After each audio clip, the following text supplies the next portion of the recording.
अस्सलामुअलैकुम नाज़रीन, young star TV और हिलाल रमज़ान इफ्तार ट्रांसमिशन के साथ मैं हूँ आपकी मेज़बान सिद्दीक़ा हुसैन।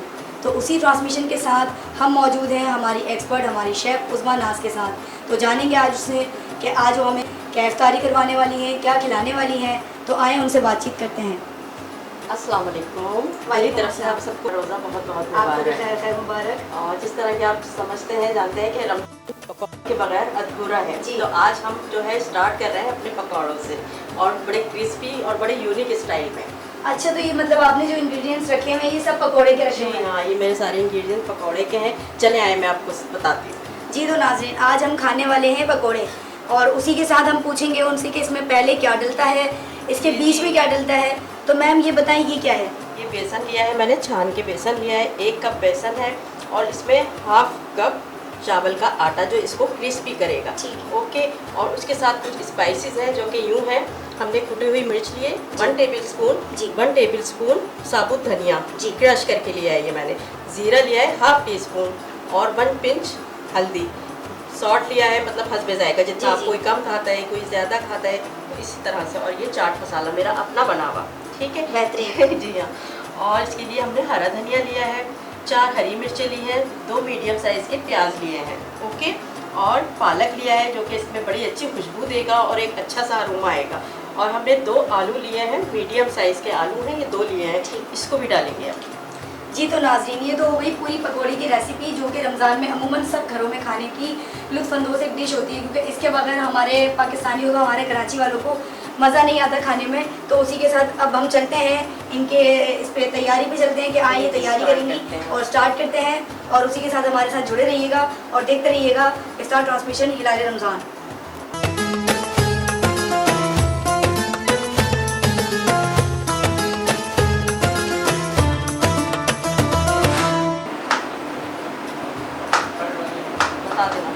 जी, तो नाज़रीन अब आप देख रहे हैं कि मिस नाज कर रही हैं अपने पकोड़ों की तैयारी, और हम देख के लुत्फ़अंदोज़ भी हो रहे हैं। और उसी के साथ आप देख सकते हैं कि इन्होंने अभी काटे हैं आलू। तो मैम आप ये बताएं कि ये जो आपने आलू स्लाइसिस में काटे हैं, इसकी हमें इंग्रेडिएंट्स बताएं। आप पहले क्या क्या मतलब इसमें डालेंगी, किस तरह बनाई? जैसे मैंने आपको बताया है ना, ये आलू मैंने क्रश कर लिया, ठीक है ना, इस स्टाइल में काटते हैं आलू। आप ये देखना जैसे अदरक काटते हैं बारीक बारीक से, तो इससे अच्छा सा लच्छा बनता है। और हमने ये ऑनियन लिए, इसको हम बीच से कट करेंगे, ठीक है। फिर हम इसको इस तरह इसी की भी कटिंग करेंगे, ठीक है। जी, तो नाज़रीन ये आप देख रहे हैं कि प्याज भी किस तरीके से फटाफट काट रही हैं, और उसी के साथ लुत्फ़अंदोज़ होती हुई एक डिश बनने जा रही है थोड़ी देर में, जो कि आप सबकी पेश नज़र होगी। तो उसी के साथ हमारे साथ जुड़े रहिएगा और देखते रहिएगा हिलाल रमज़ान ट्रांसमिशन।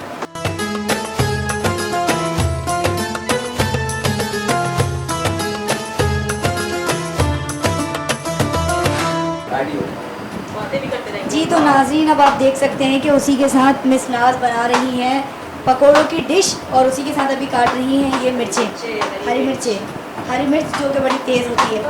और उसी के साथ हमारे साथ रखी हुई है पालक, धनिया, चावल का आटा, बाकी चीज़ें सबसे मेन जिससे बनते हैं पकोड़े, बेसन, और उसी के साथ प्याज कटी हुई। तो उसी के साथ हम चलते हैं अभी और देख रहे हैं इनके साथ ये बाकायदा काफ़ी स्पीड से बाकी सारी चीज़ें कर रही हैं। और ये बताएं आप कि अच्छा, मैं एक चीज़ बताना चाहूँगी, ये जो हमने प्याज लिए ना, तो इसको बिल्कुल सेपरेट करना है, ठीक है। अभी ये तो ये जुड़ी हुई है ना, हम इसको ऐसे सेपरेट कर लेंगे हरी मिर्चों के साथ, ताकि ये बिल्कुल अलग अलग वाले पकौड़े चाहिए ना, ठीक है, बड़े क्रिस्पी से चाहिए, तो इसके लिए हमें प्याज को सेपरेट करना होगा, ठीक है। मज़ेदार बहुत अच्छा लग रहा है उसी के साथ, क्योंकि इन्होंने प्याज को भी बिल्कुल उसके साथ मिक्सअप कर दिया है। अभी ये काट रही हैं पालक। तो ये बताएं कि पालक मतलब क्या, कितनी ज़रूरी होती है पकौड़ों में, ये बताएं आप, मतलब एक टेस्ट के लिए या कैसे? टेस्ट के लिए होती है, कुछ लोग नहीं भी डालते, कभी हम डाल भी देते हैं, आज मैं डाल रही हूँ। जी, तो इससे मतलब एक और टेस्ट आने वाला है, एक और अच्छा। मैंने अब तक कभी पालक नहीं डाली पकौड़ों में, लेकिन मैं पहली बार देख रही हूँ, तो शायद इससे टेस्ट आता होगा। तो उसी के साथ अब हम देख रहे हैं कि मिस नाज पालक भी काट चुकी हैं, अब ये काट रही हैं धनिया। अच्छा, धनिया तो वैसे पकौड़ी की जान होता है, वैसे अमूमन सब खानों की जान है, तो खैर सबकी ही जान होता है, पकौड़े में तो इसकी बहुत अच्छी खुशबू होती है, जब तक धनिया ना हो तो पकौड़े अधूरे हैं ना। जी, तो नाज़रीन धनिया मतलब ऐसी चीज़ है हर डिश में, हर सालन में, हर चावल में, या हर किसी खाने पकाने की दूसरी ऐसी चीज़ में जिसमें कि धनिया डाला जाता है, तो वो एक अलग ही रौनक पैदा कर देता है हमारी डिश में, हमारी लज़्ज़त में। भले सैलेड हो, कोई सालन हो, कोई चावल हो, या कोई और डिश ऐसी हो जिसमें कि धनिया की रौनक ऊपर से ऐसी एक अलग ही इंसान को लुत्फ़अंदोज़ कर देती है कि इंसान अगर पेट भरा हुआ भी है ना, तो वो खाने पर मजबूर हो जाता है। तो अभी तो हम आ जाते हैं। अभी मैं पहले अपने हैंड वॉश करती हूँ जी।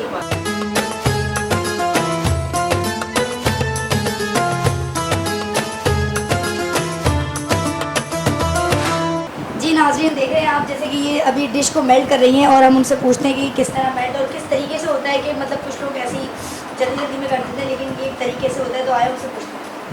जी अभी हमने इसमें बेसन और चावल का आटा ऐड कर दिया, ठीक है। हम इसको पहले मिक्स कर देंगे ताकि इसका अपना मॉइस्चराइजर निकल जाए, ठीक है। थोड़ा ये पीसी सा हो जाए, ठीक है। फिर इसके बाद हम इसमें पानी ऐड करेंगे और पानी एकदम से नहीं डालना है इसमें ना, हमें थोड़ा थोड़ा करके पानी डालना है ताकि हमें पता चले कि हमें कितना थिक चाहिए, ठीक है। और ये सारे मैंने इसमें स्पाइसेस ऐड कर दिए, सारे मसाले डाल दिए। यूँ कर लूँ ना तो पूछना शुरू कर दें, ठीक है। जी तो नाज़रीन, अब हम इनसे पूछते हैं कि जब पकोड़ों की डिश इतनी रेसिपी वाली ज़बरदस्त बनने वाली है तो ये हमें और क्या खिलाने वाली हैं आगे रमज़ानों में, इफ्तार ट्रांसमिशन में, जो कि हमारी हिलाल रमज़ान ट्रांसमिशन के साथ चलने वाली है यंग स्टार टीवी के साथ। आए पूछते हैं। मैं आपको बहुत अच्छी अच्छी रेसिपीज़ बना के खिलाने वाली हूँ और मेरे स्टाइल में, बिल्कुल यूनिक स्टाइल में, ठीक है। और तो खाई होंगी आपने, काफ़ी रेसिपीज़ खाई होंगी, लेकिन मेरी भी ट्राई करें और आपको यकीनन पसंद आएगी, 100% पसंद आएगी। जैसा कि नाज़रीन, माह रमज़ान का जो महीना है पुरनूर खुदा का दिया हुआ हम मुसलमानों को, हुजूर के उम्मतियों को, वो एक ऐसा महीना है कि इस महीने में हम पूरा साल पकौड़े, रोल, समोसे, सारी डिशेस खाते हैं, लेकिन एक रमज़ान के महीने में इफ्तार की जो एक अलग ही रौनक होती है, अलग ही एक दिलकश बात होती है। उसमें रोज़दार जो होता है वो अपने सामने एक सारी डिशेस लेके बैठा होता है, जिसमें चाट होती है, फ्रूट चाट होती है, पकोड़े होते हैं, समोसे होते हैं। जो घर में कुछ ख़वातीन ऐसी होती हैं जो आलसी नहीं होती, वो घर में डिश बनाना पसंद करती हैं, जैसे कि हमारी मिसनास है, वो जैसे हमें यहाँ पर खिला रही हैं ऐसी वो अपने घर में बनाती हैं। तो उसी के साथ हम और बताते हैं आपको कि ऐसी मतलब माह रमज़ान में हम इतने ज़्यादा मसरूफ़ हो जाते हैं, लेकिन इफ्तार और इफ्तार के बीच की जो सारी चीज़ें होती हैं, हमारा वक्त एक दौरानिया कि जो घर में बनाने वाली ख़वातीन होती हैं, जो डिशेस को घर में बनाना पसंद करती हैं, वो घर में इस तरीके से अपना टाइम पीरियड निकाल कर अपनी इबादत के साथ साथ अपनी उस चीज़ों को अपना टाइम निकाल कर पूरे अच्छे तरीके से बनाती हैं। और उसी के साथ अब आप ये भी देख सकते हैं कि ये यहाँ पर इनका ये खाना पकोड़े जो है उनका बनाने का ये मेल्ट हो गया है। बैटर बिल्कुल रेडी है, ठीक है। इसको रेस्ट देंगे 5 मिनट। जी तो ये 5 मिनट के लिए इसको रेस्ट दे रही है ताकि ये इसमें अच्छे से मेल्ट हो जाए, और जब ये तेल में जाके छलांग मारे तो ऐसा छलांग मारे कि बाहर ना आए, अंदर ही रह के बोले मुझे अंदर ही रहने दो। तो उसी के साथ हमारे साथ जुड़े रहिएगा हिलाल रमज़ान ट्रांसमिशन में।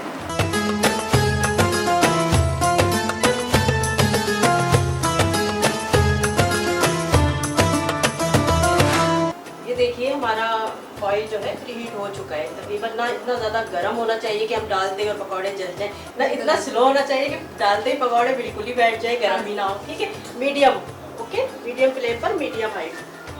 जी तो नाज़रीन, अब ये हो रहा है पकोड़ों का तेल गरम और ये पकोड़े आ चुके हैं। अब ये मिज़नास डाल रही हैं इसके अंदर। बस इसको ऐसे ही उठा लेना है और हमें ऐसे ही डाल देना है, ठीक है। जी तो नाज़रीन, उसी के साथ अब आप देख सकते हैं कि पकोड़े बनने जा रहे हैं और पकोड़े बन रहे हैं, तेल में डल चुके हैं और बड़े ही लुत्फ़अंदोज़ नज़र आ रहे हैं मुझे तो, और रोज़े की भूख शदीद और बढ़ा रहे हैं।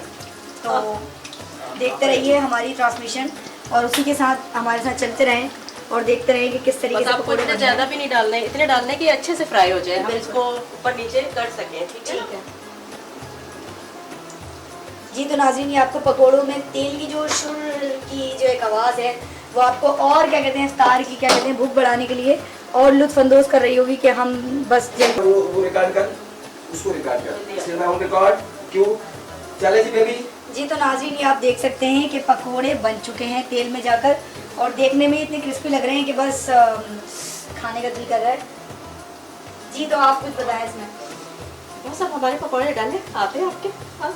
जी तो ये देख सकते हैं आप, ये पकोड़े अब अपनी कढ़ाई में से निकल रहे हैं और ये जा रहे हैं सीधा प्लेट में। बहुत मज़े की डिश लग रही है, बहुत एक लुत्फ़अंदोज़, मतलब एक इंसान को लुभा देने वाली, एक खाने में भी कितने टेस्टी होंगे वो भी पूछते हैं इनसे। और इनकी तो मतलब सूंघने में स्मेल ही ऐसी आ रही है, खुशबू ऐसी आ रही है कि इंसान को लुत्फ़अंदोज़ कर रही है। मुझे तो बहुत ज़्यादा लुत्फ़अंदोज़ कर रही है क्योंकि मुझे आ रही है इसलिए। और अब आप ये देख सकते हैं कि इनका दूसरा स्टेप चल रहा है और उसी के साथ ये मिसनाज अपने दूसरा हाथों का जादू, भाई आसान जायका तो देखिए ना हाथों का होता है। जी मैं स्पून बहुत कम यूज़ करती हूँ, मैं अपने हाथ यूज़ करती हूँ। जी तो नाजरीन, हमने इनके खाने पहले भी टेस्ट करे हैं, माशाल्लाह से बहुत टेस्टी होते हैं, बहुत ज़बरदस्त टेस्टी होते हैं। और ऐसे होते हैं कि बस इंसान उंगलियां चाटता रह जाए। तो मुझे बड़ा मज़ा आता है इनके खाने में, और मैं मौका ढूंढती हूँ कि कब मैं नाज के घर पूरे रमज़ान आप मेरे खानों से जी होती रहेंगी, पूरे रमज़ान और बड़ी अच्छी रेसिपी आपको मिलती रहेगी। जी तो मैडम आप मुझे ये बताएं कि आप इसके साथ साथ और कौन कौन सी ऐसी डिशेस बनाती हैं जो आपको मतलब मज़ा आता हो बनाने में? मुझे दही बड़े बहुत सारे किस्म के, और ख़ास तौर पे मेरे जो अपने स्पेशल हैं वो मूंग की दाल के दही बड़े, मूंग की दाल के दही वो बड़े भी सिखाऊंगी आपको, और बिल्कुल बनाना सिखाऊंगी, और शायद नेक्स्ट रेसिपी मेरी वही हो। ये सस्पेंस है, सरप्राइज है। जी तो नाज़रीन, ये आप सबके लिए एक सरप्राइज़ भी है, सस्पेंस भी है। और बता रही हैं मैम कि उनको बहुत ज़्यादा मतलब पसंद है मूंग की दाल के दही बड़े बनाना। दही बड़े बहुत फेवरेट तरीके से उनको पसंद भी हैं, और बनाने में उनको बहुत मज़ा आता है। तो देखेंगे कि नेक्स्ट वो हमें क्या सरप्राइज़ देने वाली है, क्या सस्पेंस देने वाली है अपनी इफ्तार पार्टी में। तो उसके लिए जुड़े रहिएगा हमारी हिलाल रमज़ान ट्रांसमिशन में।